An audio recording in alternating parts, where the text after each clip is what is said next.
নমস্কার বন্ধুরা, খাদ্যরসিক গোপাল ভাঁড়ে আপনাদের সবাইকে স্বাগত। আজকে আমি আপনাদের সাথে শেয়ার করব বাড়িতে কিভাবে বানাবেন একদম রেস্টুরেন্ট স্টাইলে, রেস্টুরেন্ট টেস্টে চিকেন বিরিয়ানি।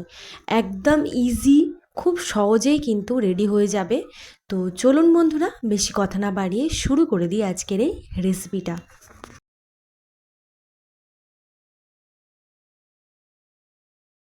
তো এখানে আমি সবার প্রথমে নিয়ে নিচ্ছি চিকেনটাকে আমি ভালো করে পরিষ্কার করে নিয়েছি। আর এই সব মানে বিরিয়ানির মাংসর পিসগুলো বড় রাখবেন, একদম ছোট ছোট করার দরকার নেই, যেমন দোকানে হয় আর কি সেরকম পিস রাখলেই হবে। আর দেখবেন হাড়যুক্ত মাংস, মানে একদম সলিড ব্রেস্ট সাইজের পিস যেন না হয়, তাহলে খেতে একটু অসুবিধা হবে। তো সবার প্রথমে আমি আদা রসুন বাটা দিয়ে দিচ্ছি, আপনারা আপনাদের পরিমাণ মতন নেবেন। এতে আমি দিয়ে দিচ্ছি টক দই, কারণ এটা 1.5 কেজি মাংস আছে, আমি এখানে 100 গ্রাম টক দই ইউজ করেছি। দিয়ে দিলাম পরিমাণ মতো নুন, দিয়ে দিচ্ছি লঙ্কার গুঁড়োটা আপনারা আপনাদের পরিমাণ মতন ব্যবহার করবেন। এরপরে আমি দিয়ে দিচ্ছি কেওড়া জল 2 চামচের মতো দিয়ে দিচ্ছি, আর দিচ্ছি গোলাপ জলটাও সেম 2 চামচের মতো দিয়ে দিচ্ছি। দিয়ে দিলাম বিরিয়ানির মশলা, এটা হোমমেড বিরিয়ানির মশলা, বাড়িতেই তৈরি করা হয়। আর মেন ইনগ্রিডিয়েন্ট হলো এর মধ্যে মাটন কিমা।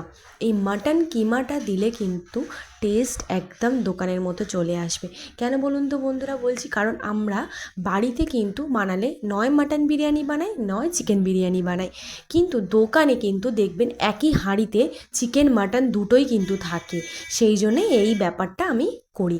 তো আর মিঠা আতর অল্প একটু পরিমাণে দিয়ে ভালো করে ম্যারিনেট করে নিচ্ছি, করে নিয়ে মোটামুটি 2 ঘন্টার মতো ম্যারিনেশনে রেখে দিতে হবে। আমার এখানে ম্যারিনেট হয়ে গেছে, যা বললাম 2 ঘন্টার মতো ম্যারিনেট করে রেখে দিতে হবে। যত বেশি টাইমে ম্যারিনেট করে রাখবেন তত বেশি টাইমই খুবই ভালো ম্যারিনেশনের জন্য। তো এখানে আমি দেরাদুন রাইস নিয়ে নিয়েছি, দেরাদুন রাইসটাকে 3-4 বার ধরে ভালোভাবে ওয়াশ করে নিচ্ছি। ওয়াশ করে নিয়ে আমি জলটাকে ফেলে দিয়ে আর চালটাকে ভিজিয়ে কিন্তু অবশ্যই রাখতে হবে।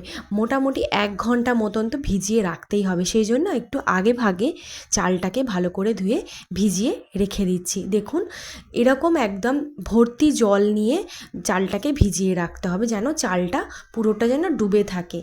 তো এরপরে চলুন রান্নার প্রসেসে। অ্যাকচুয়ালি কী ব্যাপার বলুন তো, বিরিয়ানিতে কিন্তু স্টেপ বাই স্টেপ ফলো করতে হবে, অনেক রকমের স্টেপ রয়েছে।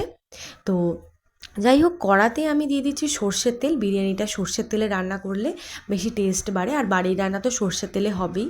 তো সর্ষের তেলটা গরম হয়ে গেলে আমি পেঁয়াজ কুচি দিয়ে দিচ্ছি, পেঁয়াজটাকে বেরেস্তা করার জন্য। বিরিয়ানিতে বেরেস্তা ইউজ করা হয়। তো পেঁয়াজটাতে আমি দিয়ে দিচ্ছি একটু পরিমাণে নুন, আপনারা নাও দিতে পারেন। নুন না দিলে যেন কেমন আলোনা আলোনা লাগে, আর নুন যদি না অ্যাড করা হয় তাহলে মুচমুচে হয়, আমাদের মুচমুচে না হলেও চলবে। অ্যাকচুয়ালি কিন্তু বেরেস্তাতে নুন না দিলেও চলে, কিন্তু আমি দিচ্ছি।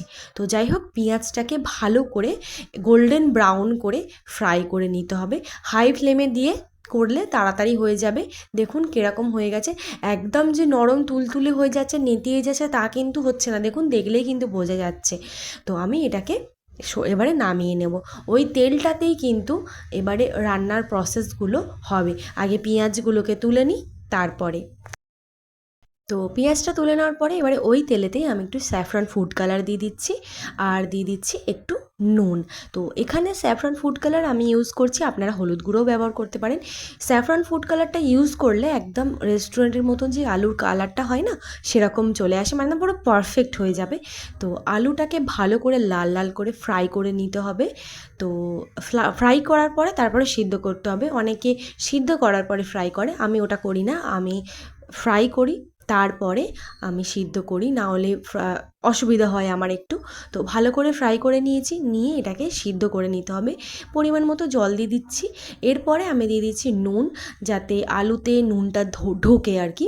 আর 1 চামচের পরিমাণে কেওড়া জল আর 1 চামচের পরিমাণ গোলাপ জল দিয়ে দিলাম, দিয়ে ভালো করে মিক্স করে নিচ্ছি। নিয়ে 80% মতো সিদ্ধ করতে হবে, বেশি যেন সিদ্ধ না হয়ে যায়, তাহলে দম দিলে আরও গলে যাবে, ভাতের সাথে মিক্স হয়ে যাবে। তো আমি এটাকে 1টা থেকে 2টোর মতো সিটি দিয়ে রেখে দেবো। তো ওই কড়াতেই আমি আর এক্সট্রা কোনো তেল দিলাম না, দেখুন কতটা তেল রয়েছে, আর ম্যারিনেশনেও তেল দেওয়া হয়েছিল, সর্ষের তেল দিয়েছিলাম। তো এবারে চিকেনগুলোকে আমি একটা করে মানে ম্যারিনেশনের যে চিকেনটা রয়েছে 2 ঘন্টা পর আমি চিকেনগুলোকে দিয়ে দিচ্ছি। মানে পুরো মশলাটাই ঢেলে দেবো, আস্তে আস্তে দিতে হবে, তা না হলে তেলটা ছিটকে গায়ে পড়বে। তো ভালো করে, আর এই বিরিয়ানির মাংসটা কিন্তু বেশি নাড়াচাড়া করতে হবে না, কারণ বড় মাংস নাড়াচাড়া করতে অসুবিধাও তো হবে, আর বেশি নাড়াচাড়া করলে কেটেও যাবে খুন্তিতে। তো চাপা দিয়ে দিয়ে এটাকে কুক করতে হবে। আমি এখানে টক দই দিয়েছিলাম বলে মাংস থেকে কতটা দেখুন জল ছেড়েছে। এখন কিন্তু একদম জল দেবেন না, তাহলে কিন্তু টেস্ট একদমই ভালো আসবে না। এই জলেতেই কিন্তু চাপা দিয়ে দিয়ে সিদ্ধ করতে হবে মাংসটাকে, তবেই কিন্তু মাটনের যে কিমার ফ্লেভারটা তবে চিকেনের মধ্যে ঢুকবে। তো দেখুন আমি চাপা দিয়ে দিয়ে 5 মিনিট অন্তর অন্তর ঢাকা খুলে মিডিয়াম ফ্লেমে দিয়ে এটাকে রান্না করছি। জানেন তো বন্ধুরা, এই চিকেনটাকে যদি রাত্রিবেলা যদি ম্যারিনেট করে রাখা যায় আর সেই চিকেনটা যদি দুপুরের জন্য রান্না করা হয়, আরও দ্বিগুণ টেস্ট হয়। আমার হাতে সময় ছিল না, হুট করে প্ল্যানিং হয়ে গেছে বলে, সেই জন্য আমার 2 ঘন্টা টাইম লেগেছে। চেষ্টা করবেন যেন রাত্রিবেলা ম্যারিনেট করে রাখা যায় সব কিছু, তাহলে টেস্ট কিন্তু, কারণ পুরো মাংসে পুরো মানে ফ্লেভারটা ঢুকে যাবে, মশলাগুলো ঢুকে যাবে, খুব সুন্দর টেস্ট লাগে। তো যাই হোক, এটাকে চাপা দিয়ে দিয়ে রান্না করতে হবে ভালোভাবে। দেখুন বন্ধুরা, চিকেনটা আমার অলমোস্ট 80% কুক হয়ে এসছে। তো আমি এতে এক্সট্রা করে কিন্তু একদমই জল দিইনি। তো এইবারে একটুখানি সামান্য মতো জল দিতে হবে, কারণ নাহলে চিকেনের কাঁচা গন্ধটা থেকেই যাবে। তো ভালোভাবে দেখুন একদম কষানো হয়ে গেছে, চাপা দিয়ে দিয়ে সামান্য মতন জল দিতে হবে। জলটা খুব বেশি দেওয়ার দরকার নেই, সামান্য জাস্ট একটুখানি, মানে গ্রেভিটা মানে যে স্টকটা যেটা বেরিয়েছে ওটার সাথে একটু মাংসটার মিক্স যাতে হয়ে যায়। দেখুন কতটা দিয়েছি বুঝতেই পারছেন, সেরকম পরিমাণে দিতে হবে, দিয়ে একটু নাড়াচাড়া করে নিতে হবে। আমার কিন্তু চিকেনটা কিন্তু অলমোস্ট হয়ে এসছে, একটুখানি 5-10 মিনিটের মতন ঢাকা দিয়ে রান্না করলেই কিন্তু চিকেনটা রেডি হয়ে যাবে। দেখলেন তো চিকেনটা কিভাবে আমি তৈরি করলাম, এইভাবেই তৈরি করলে একদম মানে খুব সুন্দর মানে মাটনের কিমার টেস্টটা চলে আসে। তো এরপরে আমি ভাত বসিয়ে দিচ্ছি। ভাতের জন্য আমি দিয়ে দিচ্ছি জলেতে শাহি জিরে দিয়ে দিচ্ছি, এটা আলাদা করে কিনতে পাওয়া যায়, আর গোটা গরম মশলা দিয়ে দিচ্ছি। দেখুন কী কী দিয়েছি, জয়িত্রী আর গোটা গরম মশলা, এলাচ, লবঙ্গ, দারচিনি একটা কাপড়ে আমি বেঁধে দিচ্ছি। করলে এই প্রসেসটা করলে কি হয় বলুন তো, গালে কিন্তু পড়ে না, খেতে খেতে ফটাস করে যদি গালে পড়ে যায় খেতে কিন্তু ভালো লাগে না, একদম টেস্টটাই পুরো বাজে হয়ে যায় মুখের। দিয়ে দিলাম, দেওয়ার পর আমি রিফাইন্ড অয়েল দিয়ে দিচ্ছি 2 চামচের মতো, দিয়ে ভালোভাবে জলটাকে গরম হতে হবে। গরম হওয়ার পরে তারপর চালটা চাপাবো। আর এই দিকে আমার দেখুন আলুটা প্রায় 80% সিদ্ধ হয়ে গেছে দেখুন। তো এবারে এটাকে জলটাকে থেকে আলুগুলোকে আমি একটা একটা করে তুলে নিচ্ছি। আর এর জলটা রাখতে লাগবে না, এর জলটা ফেলে দেবেন, কোনো মানে এটার আর কোনো কাজ নেই। তো জলটা গরম হয়ে যেতে আমি চালটা দিয়ে দিচ্ছি জলেতে।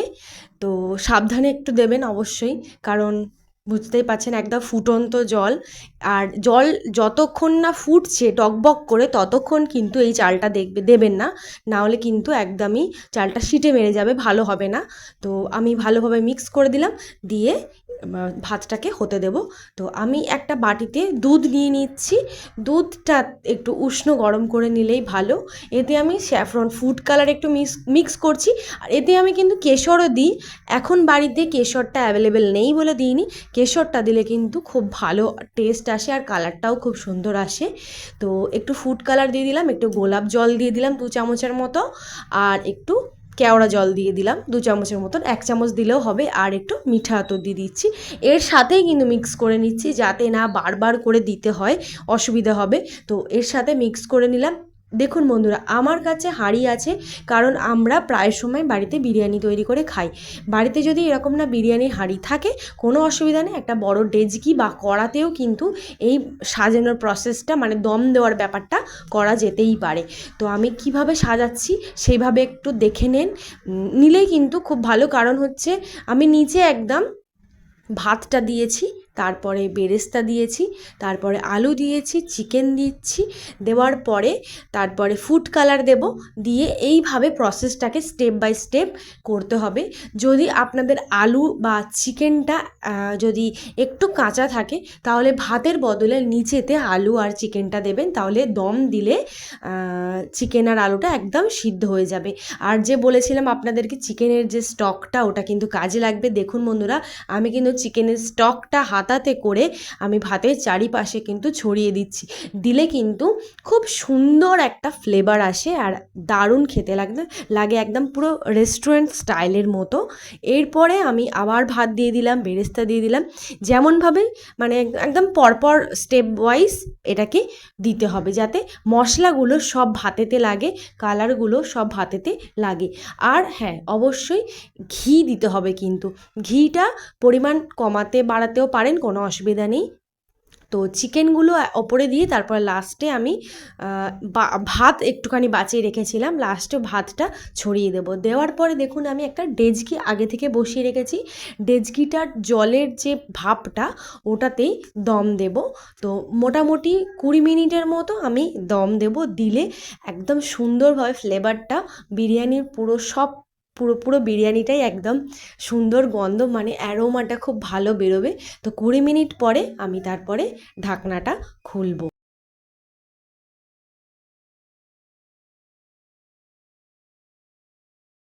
20 মিনিট পরে চলে এলাম। এবারে হাঁড়িটা থেকে দেখতে হবে যে কীরকম হয়েছে। পুরো একদম দোকানের মতো দেখতে লাগছে। শুধু দোকানের মতো না, দোকানের মতন খেতেও কিন্তু লাগছে, দেখতে হলে তো আর হবে না। তো যাই হোক বন্ধুরা, এইরকমভাবেই কিন্তু বিরিয়ানিটা একবার তৈরি করে দেখতে পারেন, একদম দোকানের মতনই টেস্ট লাগবে। যদি ভালো লাগে বন্ধুরা ভিডিওটা, তাহলে অবশ্যই কিন্তু লাইক করে দেবেন, কমেন্টে জানাবেন যে কেমন লাগলো। আর আমাদের চ্যানেলটাকে প্লিজ সাবস্ক্রাইব করে দিতে ভুলবেন না, পাশে থাকা বেল আইকনটাকে প্রেস করে দিতে ভুলবেন না। তাহলে ফিরবো নতুন ভিডিও নিয়ে, মানে নতুন রেসিপি নিয়ে। ভালো থাকবেন, সুস্থ থাকবেন, আর এই রকমই টেস্টি খাবার বাড়িতেই বানাতেই থাকুন। ধন্যবাদ বন্ধুরা, দেখা হচ্ছে পরের ভিডিওতে।